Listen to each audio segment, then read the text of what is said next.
Assalamualaikum warahmatullahi wabarakatuh. Nama saya Arega Keza Syahwal, absen 3, kelas 10 MIPA 2. Saya akan menceritakan hikayat seorang kakek dan seekor ular.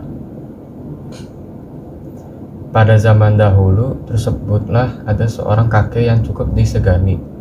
Ia dikenal takut kepada Allah, gandrung pada kebenaran, beribadah wajib setiap waktu, menjaga sholat 5 waktu, dan selalu mengusahakan membaca Al-Quran pagi dan petang. Selain dikenal alim dan taat, ia juga terkenal berotot kuat dan berotak encer. Ia punya banyak hal yang menyebabkan tetap mampu menjaga potensi itu. Suatu hari, ia sedang duduk di tempat kerjanya sembari mengisap rokok dan nikmatinya. Tangan kanannya memegang tasbih yang senantiasa berputar setiap waktu di tangannya. Tiba-tiba, seekor ular besar menghampirinya dengan tergopoh-gopoh.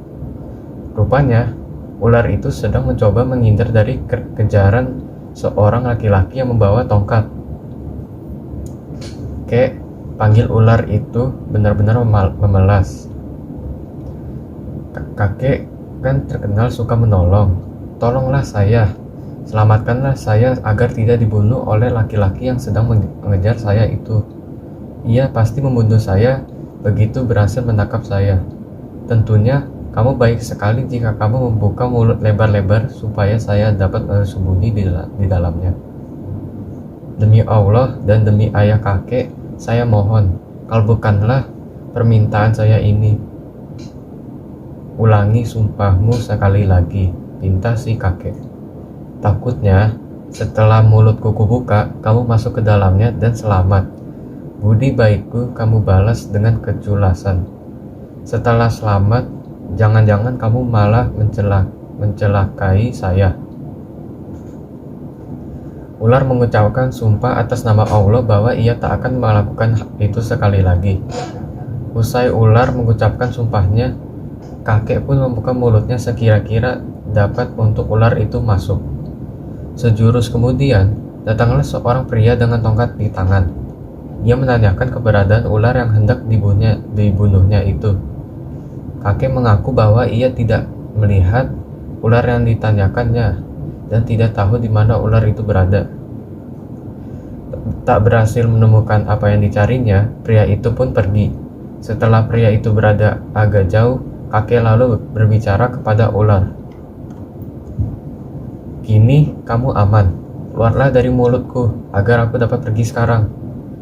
Ular itu hanya menyembulkan kepalanya sedikit, lalu berujar, kamu mengira sudah mengenal lingkunganmu dengan baik, bisa membedakan mana orang jahat dan mana orang baik, mana yang berbahaya bagimu dan mana yang berguna. Padahal kamu tak tahu apa-apa, kamu bahkan tak bisa membedakan antara makhluk hidup dan benda mati. Buktinya, kamu membiarkan saja musuhmu masuk ke mulutmu, padahal semua orang tahu bahwa ia ingin membunuhmu setiap ada kesempatan. Sekarang, ku beri kamu 2 pilihan. Terserah kamu memilih yang mana. Mau ku makan hatimu atau ku makan jantungmu? Kedua-duanya sama-sama buatmu sekarat. Kontan ular itu mengancam.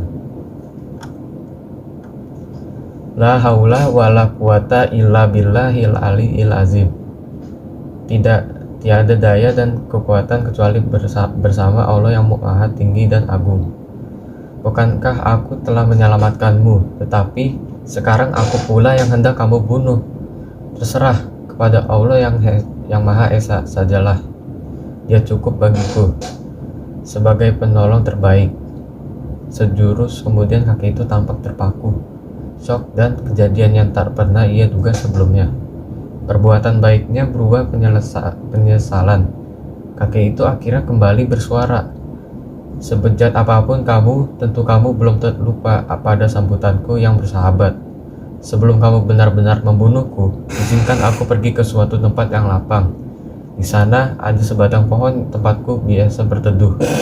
Aku ingin mati di sana supaya jauh dari keluargaku. Ular mengabulkan permintaannya. Namun, di dalam hatinya, orang tua itu berharap, oh, andai Tuhan mengirim orang pandai yang dapat mengeluarkan ular jahat ini dan menyelamatkanku. Setelah sampai dan bernaung di bawah pohon yang dituju, ia berujar pada sang ular, "Sekarang silakan lakukanlah keinginanmu, laksanakanlah rencanamu, bunuhlah aku seperti yang kamu inginkan." Tiba-tiba ia mendengar sebuah suara yang mengalun merdu tertuju padanya.